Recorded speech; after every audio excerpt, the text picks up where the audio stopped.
welcome to Fishing Without Bait, a lifetime without definitive expectations, a podcast where we assist people to explode into their lives with our concept of full impact mindfulness. There's no admission fee, only the honesty, open-mindedness, and willingness to try. And if you have any of these, you're on your way. My friends, if you're welcome nowhere else, you're certainly welcome here. Pull up a seat and enjoy the ride. I'm Jim Ellermeyer. I'm a behavioral health therapist, and today, as per usual, I'm joined by my good friend and co-host of this program, Mr. Mike. Hello, I am here. You probably haven't heard me a little bit other than the intro and outro because we've had so many guests over the last several months. So it's good to be kind of back on and having a conversation with you again, Jim. Yes, we have, and it's certainly the eclectic roster of guests that we've had on recently, and I'm particularly encouraged by the fact that folks have been reaching out to us. Yes. And this has been happening across the board. It's been happening here for Fish Without Bait. It's been happening for us for Awesome Cast lately as well. And I don't know what list we got on, but I'm enjoying it and the new people we get to experience. Very much so. Very much so. So anyone out there listening to the dulcet tones of Mike and I's voice, and you're interested in presenting some information to be on the show, please do that, and Mike will show you how to do that. Absolutely. We consider all requests. Hit us up the email address over at fishingwithoutbait.com. There's a contact form, and of course, our social media is open as well. And really do appreciate that. Or at sorgatronmedia.com. Some people have been hitting us up there as well. We do consider all requests, and but we do consider whether they are a good fit for our shows. We particularly enjoy recovery stories, people Yes. who got from there to here and how they did it. Mm-hmm. That's so much. However, recently, Mike, and as a lot of my thoughts and suggestions for programs come from my attendance and participation in 12-step recovery. One of the topics that I've been hearing lately, Mike, not only in 12-step rooms, but in therapy sessions, on the street, in the media, is the topic of disappointment Mm-hmm. and how disappointed people are. Mm-hmm. So tell me about a time in your life when you felt a great deal of disappointment, Mike. Well, there's been several times over the years, where you just find yourself disappointed and people, for me, like kind of people I've worked with, long time ago, and figuring things out, and kind of dealing with that, or projects not going the way that I want them to, and responses not being what I want them to, especially since we do creative media here, right? Yes, I can believe that one of the first times that shaped my way of thinking for quite a considerable period of time, Mike, was when I was 9 years old and I tried out for Little League. And that was during the era where not everyone made the team. Right. Okay. Right. And they picked the ones and the rest of them were what they call cut. Okay. And I remember being 9 years old, and after all the practices, I went through weeks of practice, and the coach had come up to me and told me that he said, "Hey, you need to polish your skills a bit and come back next year, keep going.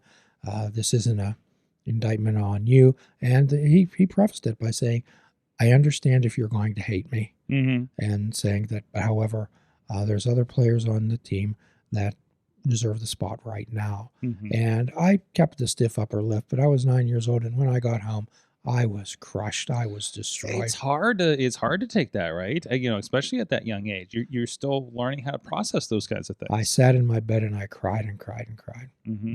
And, my father come in and, like most males of that area, emotionally constipated.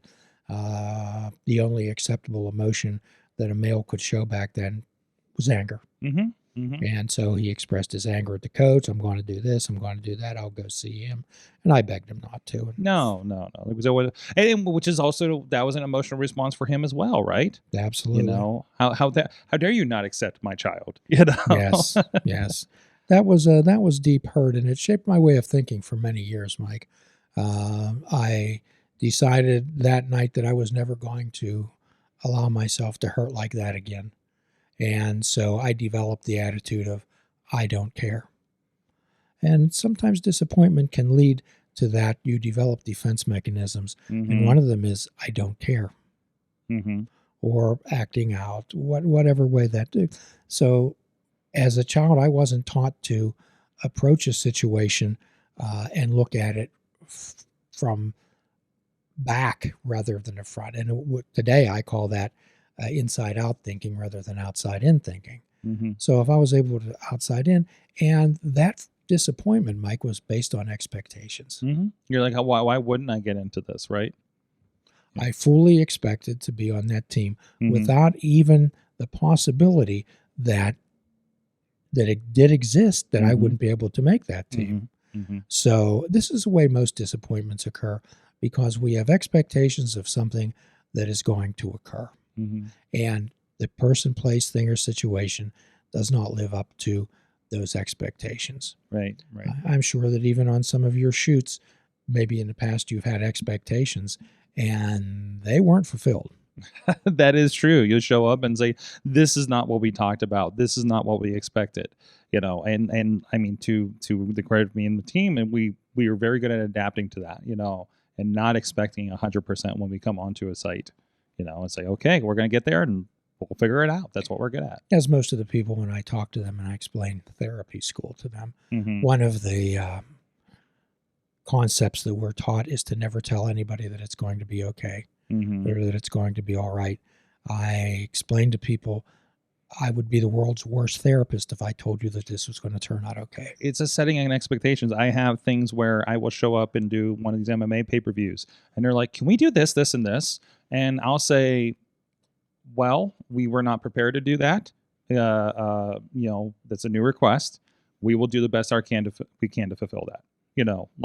I'm not saying, yeah, we can do it. It's like, we'll do as best of our ability with the half-hour notice that you gave us to us going live on the internet, to do this. And that, it's not it is that expectation setting. Unfortunately, not everybody does that for you. It's only natural that people want to reassure people that everything's going to be okay, because it's a human nature to try to quell people's fears. Yes. That's human nature. Oh, I know you're going to pass that test. I know you're going to get into that college. I know this is going to work out for you. Right. Exactly. And then what happens when it doesn't, Mike? Mm-hmm. But then that situation is leveled. Isn't this something that happens too when like parents are, I don't want to say overbearing, but like, I was always told that I was always told growing up that I was smart and I'm going to college. I was told that constantly, right? And then I decided to go to tech school, in an art school, and that, like that kind of like it bumped some of those expectations that I had. It was like, am I lesser because I decided to do this? But that's exactly that kind of thing. Well, and it's because of our choices that we disappoint people also. When people have expectations of us and we tell them that we'll live up to them, when really and truly we don't have any intentions of doing that. And it comes back to being honest. If we're able to show and tell people how we think, how we feel, and what our needs are, and be realistic about conversations, there'll be much less disappointment, because, Mike, as most children, I know perhaps even more than others, I think I, at times during my time of trouble, set the bar for disappointing my parents. And this is something that's out of our hands sometimes, because I find myself in situations where I did not explicitly set an expectation, but somebody did for me. Yes. In conversations, like, well, I thought you were going to do this. I was like, well, we never discussed that, and they kind of created this idea in their head that, yeah, they're completely going to do things this way. And this business relationships is in several different levels. Things like this can happen, so how do you combat, the people telling me that I was going to college and going to do this, and why didn't I go to CMU? How do you deal with those expectations when you have no control over the other people's expectations of you? Well, and again, it's when we always do our time traveling exercise, when we talk about the future, we talk about anxiety and worry unfounded by the foundation of fear, and that is usually caused by unreasonable expectations we set on ourselves, or expectations others place on us that we place ourselves in a position we want to fulfill. Okay, so those type of things really really need to be addressed. And the disappointment can lead to so many things: the disappointment, the frustration, the anger. And Mike, I'm sure as you have, and as I deal with on a daily basis, I'm 30 years old. I thought I'd be somewhere else by now. Yes. I'm 40 years old. So and so's doing this. So and so's doing that. So many people having the well, it was so funny because I was talking with somebody who knew somebody that was doing a midlife crisis. I'm like, oh, and you're like in the same age group, and you're not having that right now. I was like, no. I was like, yeah, because they did the things that they thought they were expecting to do, go have a family, and have a job, have a family, and do the thing. And that's when like that a lot of times for a lot of people is like an expectation thing and not the thing they want to do. And they get that point, they're like, what am I doing? I describe it as you want to go see a movie. However, you end up in the wrong theater watching the wrong movie. Right. There was literally a tweet today from, and I got to work with this guy a few months ago. He's a commentator, former wrestler with WWE, and he literally has a tweet today that says, he's like 34, 35, I forget what he said, and he's like, I literally woke up today not knowing what I was going to do next. Like I don't know if he just got let go from one of the companies or whatnot, but high level trying to have a career, but that happens, that happened for me, a decade ago. I decided I want to throw away my job and do something different, and that reset can happen, and that's okay, but it takes effort. Yes, action and effort. And those are the two key words I talk about in 12-step recovery frequently. And mainly when we get disappointed, it's because someone let us down. They didn't live up to our expectations, or these expectations that we had were perhaps unrealistic or just weren't fulfilled. Mm-hmm. I'm sure you've had the rug pulled out from you, literally. So many times. Yes, indeed. And some of it, work relationship wise, took me years to get over, for one reason or another. So, I mean, it's a different journey for all of us. I attended a situation recently where this person was expressing their hurt and sadness when they shared at a meeting about how they had a good friend since childhood. And this good friend suddenly informed them that 12-step recovery was full of losers, and that she could correct her life if she wanted to, and she was overblowing all these things, and she was getting her information from a group of individuals who were unable to run their own lives. Mm-hmm. She was so hurt, so hurt, and she was saying, "Why I wanted to tell them that they were wrong. I wanted to prove to them that I'm clean and sober and things are going good in my life. But I just got so frustrated, and I was so disappointed." Mm-hmm. And how do you handle a situation like that? What do you say to somebody, Mike? I don't even. It's like, they're on a different planet. They're on a different path than you, and just your mindsets have just become incompatible, I suppose. People get into different seasons of their life. It doesn't necessarily have to be age-wise. Yep. Okay. And people take a different perspective. So what do we want to do? We want to be around like-minded people. I often use this analogy. When you go to the zoo, particularly the Pittsburgh Zoo, there's a very large area, lovely field, where the elephants and giraffes and ostriches and zebras, they all stroll around together. They're harmoniously just walking around. However, when something's threatening or there's a rainstorm, whatever, the ostriches don't bed down with the zebras. Okay? We always want to find our own hurt. We want to go to a place where we don't have to justify ourselves. Yes. Absolutely. We want to go to a place where we're accepted. And so I often urge people to find the like-minded people, and I'll use this analogy. If you like to bowl, don't join a golf league. But some people try to do that. They try to ingratiate themselves in. So another way to avoid disappointment is to take the stoic view of negative visualization. And I often use this analogy too. Let's say you committed a crime and you go to a defense attorney. A poor defense attorney will say, "Oh, everything's going to be okay. We're going to walk through this." A good defense attorney will say, here's the worst possible outcome. Here's the worst scenario of this. They're going to reopen Alcatraz and beat you with an axe handle every 15 minutes.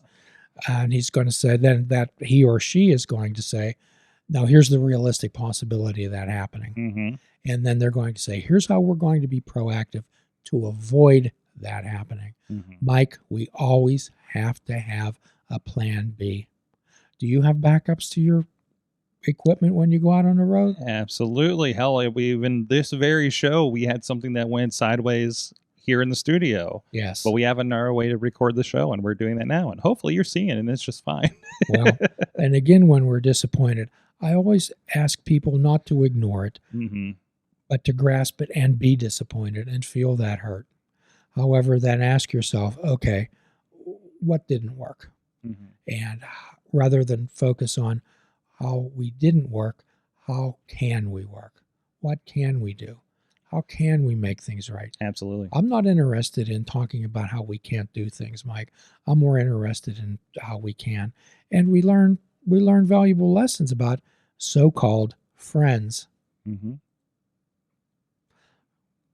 So have you ever met people that says, well, I have a friend. Well, they're not really a friend. But they continue to associate with them. Yes. It's like they're like, I don't know why I hang out with this person because they bring me down every time, and just that kind of attachment is like, you don't want to give up on somebody, but you also maybe are not benefiting from being around them too. Wow. I mean, you can't. Again, you have to make sure you're taking care of yourself before you can take care of other people. And if they're detrimental to that, you got to do something about Once again, I'll review those core emotional concerns. Mm-hmm.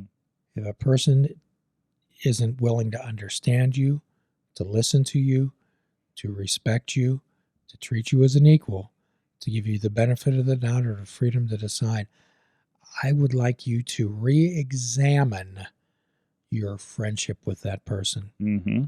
Mm-hmm. And it's the simple statement is plant flowers and pull weeds. And with a disappointment, we often say, well, gee, what type of a person would do that? And my response is always be that type of person. Mm-hmm. Let's move on. Absolutely.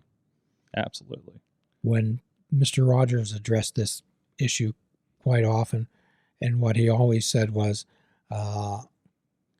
when things are dark and you're disappointed and frustrated, look for the helpers. And if you can't find one, be one. The point of this podcast is disappointment is a part of life. We can't avoid disappointment, but however, we can determine how we're going to react to the disappointment, whether we're going to add some immediacy to how we think and feel and understand that this disappointment is in the moment, and we can refocus our mind and use that frustration and disappointment as energy for determination. And Mike, as always, at the end of every podcast, we offer a free prescription, fruits, nuts, and vegetables. Unplug your television and take up fishing. And for a truly mindful experience, we suggest that you fish without bait. Do a kindness for yourself and do a kindness for another. Forgive yourself and forgive another. Till all are free, my friends. None are free. Namaste.